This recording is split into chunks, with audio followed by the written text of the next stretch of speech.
and gentlemen, welcome to episode number 2 of PPV Talk. I am your host, Asylum Reviews, aka Ryan. In here we have Carlos, Daniel, and Keon. And no introductions, let's just get straight into it. What did you guys think of NXT Takeover Toronto? What I think of it, I think it was good because I watched it at my friend's house. I really am so mad that Mickie James then took that women's title, and the only match that I really do care about is Mickie James and Asuka and Samoa Joe and Nakamura, which Samoa Joe took that W with the NXT title, which I'm pretty okay with that, and I'm pretty sure that Nakamura is going to get that back anytime soon. So, yeah, it's going to be a good feud with them two. Yeah, I have to agree with Keon here. I was so shocked to see Samoa Joe in the title because I thought he was just going to go to the main roster because I thought he was just going to lose. But surprisingly, he won. He becomes, I think, the first ever two-time NXT champion, and that's pretty shocking. There was actually one stipulation I was talking about it, and it was like the crash cage match, and I didn't get how it worked. It was like some WCW stuff. But I thought the pay-per-view was pretty good overall. Yeah, I agree. Okay. So what did you think about it, Ryan? I honestly thought it was an amazing pay-per-view. It really just didn't disappoint me at all. I loved all the matches, but I gotta say, match of the night has got to be, without a doubt, the tag team title match. Mm-hmm. Because that match, oh my god, had me on the edge of my seat, literally throughout every part of it.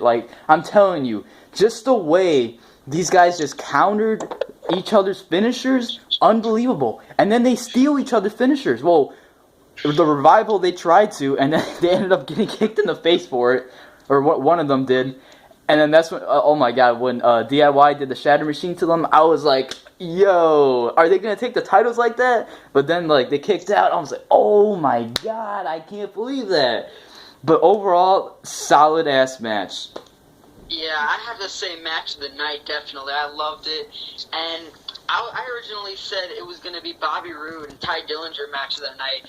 But even though that match was good, it doesn't beat the tag match. Because that tag match, it was just all over the place. It was really a fast-paced matchup, and I love fast-paced matchups, so right. That's solid. Man. Yeah.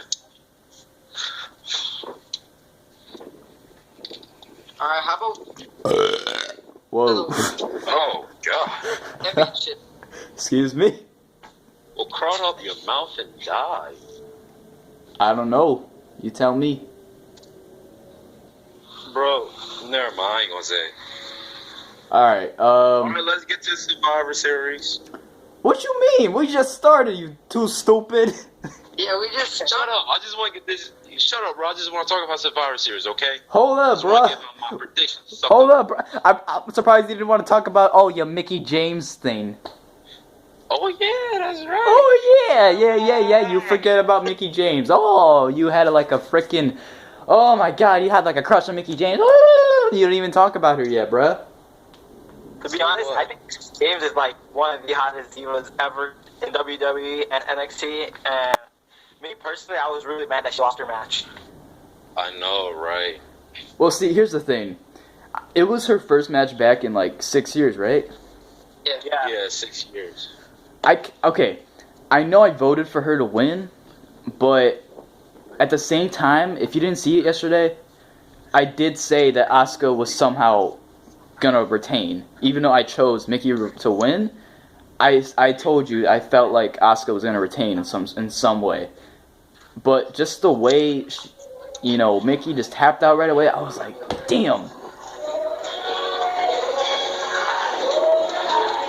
Yeah. And just as soon as she tapped out, that was the first L for me on the predictions. Because if she would have won the title, I would have been at 4-0 in my predictions. Okay, who was playing that retarded ass music? We have music. Hey, we should boo that. We should boo that music like Roman Reigns gets booed out of the building. Boo! Boo! All right, we're all good now. Okay. Sucks. So, what do you think is gonna happen now with this women's title? Well, I think it's the beginning of a new rivalry, you could say. Definitely. Do you think Mickie James is back full time now?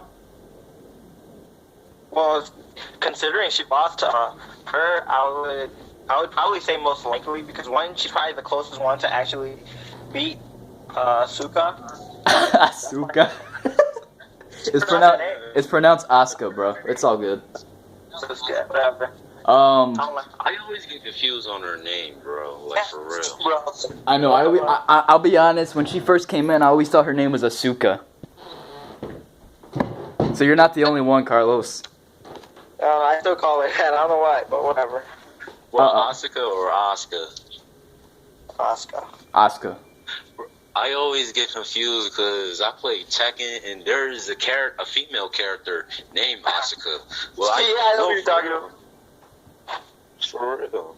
So I don't know what to call her, Asuka or Asuka. why? I always get confused. Like, is it Asuka or Asuka? Cause I know, but when you say it that way, it sounds like Latin. What? It kind of sounds like you're saying sugar in Spanish. Cause isn't sugar like the same way her name was like originally pronounced, like Asuka? Yeah.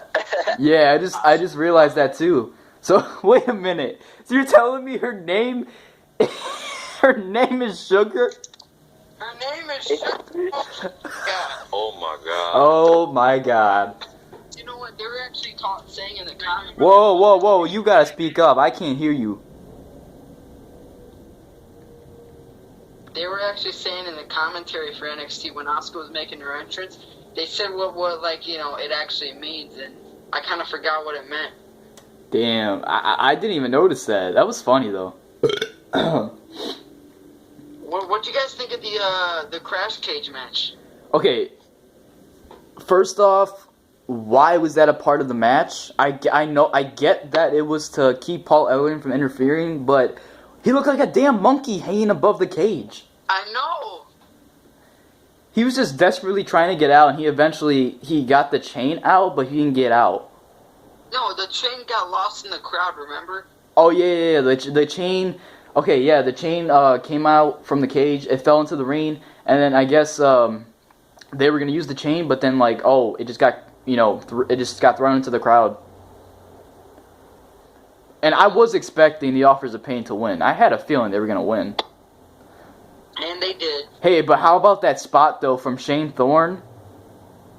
That was a sick spot when he went all the way to the top. I loved it. Oh, yeah, man. I wasn't expecting that. That was so sick. Yeah, and how about the power, dude? The power of these two men. They look scrawny compared to the Authors of Pain, and they were able to, like, lift them up full force. I was like, what the hell?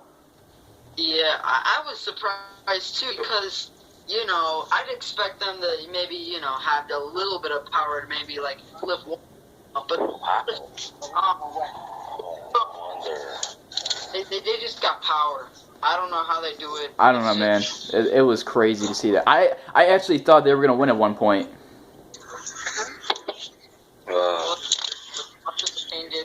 I'm okay with that. Yeah, I'm okay with them winning, too.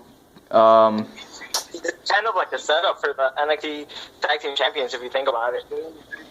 Could be. Yeah. Alright, I want to talk about Rude and Dillinger. That was one hell of an opener to just to kick off the show. Like, the crowd was just so into it, and they were just like, they gave them a standing ovation, like, in the middle of the match, and I was just like, damn. Wait, did you notice the referee was doing for each match? The crowd was like 10. Oh yeah. When the referee started counting, both guys out when they were both down, instead of saying like 1, 2, 3, the crowd just kept saying 10, 10, 10, 10. I know. What? They were just trolling, man. I gotta tell you though, NXT crowds are so much over than WWE crowds. You know what? Yeah, they really are. I feel like the best audiences have to be either Canada, Britain, New York, or New Jersey, Philadelphia, or Chicago. Hey, New Jersey. Yeah, definitely. Definitely New Jersey and Philly and Chicago. Yeah, but overall, I thought the match was pretty good. There are a lot of good spots in the matchup, and Bobby Roode came out the winner. And but how about the entrance though from Bobby Roode? Oh yeah, that was very good. Yeah, Keon, I know you didn't see the pay-per-view, but you saw the entrance. I seen the entrance on YouTube. I seen his entrance on YouTube. Wait, did you say you saw it at your cousin's house? Yeah, my friend's house. Okay. So you're gonna be able to watch Survivor Series tonight? Oh, I can. If I can make it to my friend's house tonight, we can watch Survivor Series. Alright, I think that's it for TakeOver. Overall, I would say it was just a solid 10 out of 10 for me. What would you guys rate it? I would rate it probably 8 out of 10, just because I thought most of the matches were pretty good, but I kind of thought like the tag match, the Dusty Rhodes Classic match got a little bit slow at some points. I could see why, but then again, like it was just a fast-paced match. It was, but I just feel like because they're the authors of pain are kind of big men, it's gonna be a little bit more slower, Yeah, and Shinsuke Nakamura losing the NXT title, Samoa Joe, really caught me off guard there. Yeah, me too, because I was like, what? Yeah, because first Joe hit the low blow on the outside when the referee was distracted. Then he threw him onto the steel steps like how he did before, and then he hit the muscle buster. 1, 2, 3, it was all over. You know what? It'd be weird. I think maybe Samoa Joe won because Nakamura could be injured. Or maybe they'd want to move Nakamura to SmackDown Live, because Daniel Bryan did say he did mention that he would bring like Nakamura, Bobby Roode, and some other guy to SmackDown Live. Yeah, that is a good point. Yeah. So Keon, what would you rate it out of 10?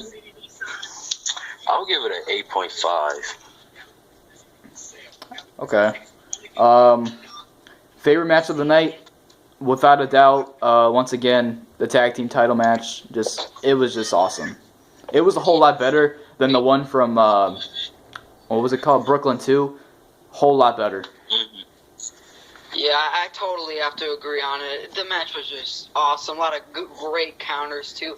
One spot I really liked was when Gargano was going for Bulldog, and he had to pick, I think it was Scott Dawson coming in, and he still hit the Bulldog. That was an awesome spot. Gargano. Yeah.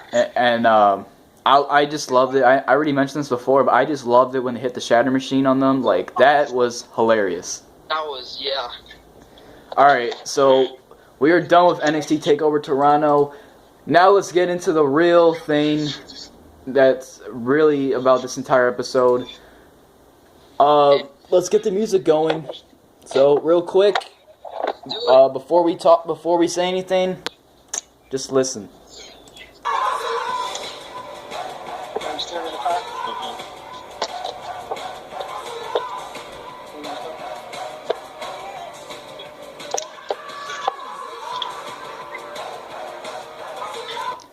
Alright, it is time to talk about our predictions for Survivor Series. Alright, let's get into the... Let's break it down here. The first match I want to talk about is the Cruiserweight Championship match. This is really, really going to be interesting because on one side, you got the Cruiserweight Champion, Brian Kendrick, who defeated TJ Perkins at Hell in a Cell. And I wasn't expecting that. He defeated TJ Perkins, won the Cruiserweight title, and now he is defending Raw when he takes on SmackDown Live's own Kalisto. And if Kalisto wins, the entire Cruiserweight division goes to SmackDown Live. Wow. I really don't know what's going to happen here. Honestly, I feel like Kalisto is going to win here. Is that your prediction? Yeah, that's my prediction. I feel like it's going to be, of course, it's a Cruiserweight, so it's going to be some high-flying action, of course, and it's going to be fast-paced, because that's how it normally is. But I feel like, in the end, Kalisto might counter out of the Pirates hook, Kendrick's finisher maneuver, and then Kalisto might hit the Salito del Sol for the 1-2-3, and boom, the Cruiserweights go to SmackDown Live, and Kalisto is the new Cruiserweight champion. That's what I said. Yeah, I totally agree with you. I also think Kalisto's gonna win, just because I feel like SmackDown should just... I feel like SmackDown's a better place for the Cruiserweights, because I feel like nobody really pays attention to the Cruiserweights on. And I feel like SmackDown will be perfect spot for them, and Kalisto as a Cruiserweight champion would just be amazing.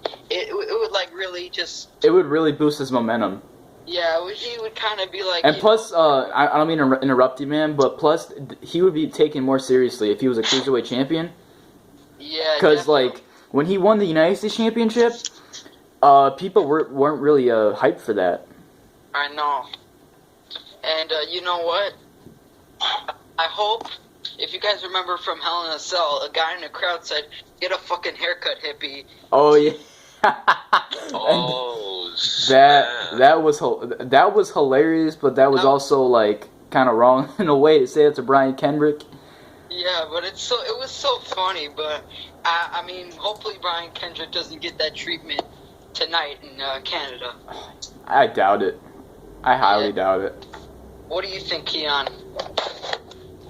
Oh, in my opinion, like, I think the Cruiserweight should stay in Raw, because, like, we all know how Brian Kendrick over the years, like, except for when he turned heel a few years back. Well, he's still a heel now. Yeah. No, I think like what he meant was like when he had the pirate gimmick. Oh, no, that's Paul Burchill. Yeah, that's Paul Burchill, not Paul London. You said Paul Burchill. I said Paul Burchill. No, Keon said Paul Burchill. No, I did not. Yeah, you did.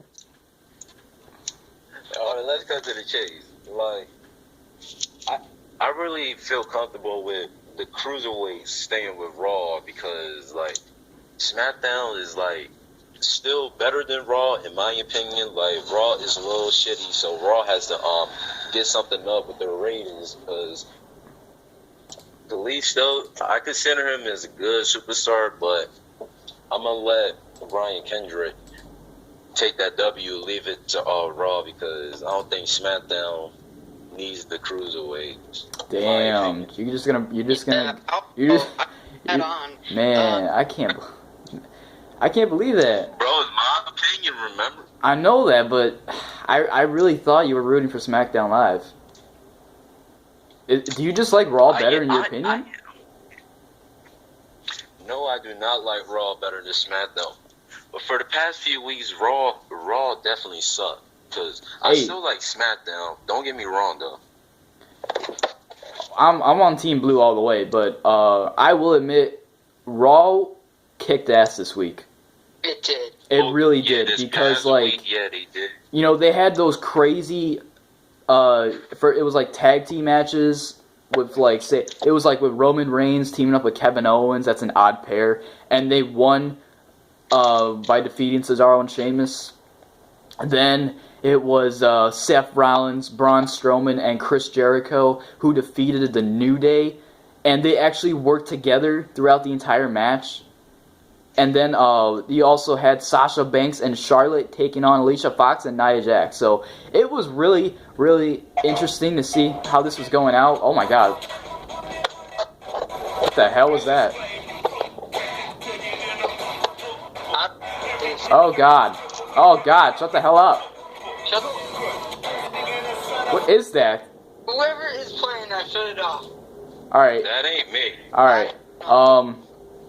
So yeah, like I was saying, just those three matches alone, those are pretty. They were like really, really good, And then just what I really loved the most about Raw this week was the invasion. Yeah, that was cool. Because that was unexpected. That was so unexpected. Actually, Yeah. to add on to the cruiserweight thing, I saw this commercial for during NXT Takeover, and it was about the cruiserweights, and it's gonna be like a new show for them that's gonna be like right after Raw. So that's also a reason why I think they're gonna move to SmackDown. Oh yeah, you mean 205 Live? Isn't that what it's called? Yeah. Okay. I think you meant to say after SmackDown Live. Yeah. Yeah, that's what you meant to say. Okay. I don't mean to interrupt any of you guys, but we're gonna have to do a part 2 because, we just have to. All right. So we'll continue saying in just a minute. So hold on.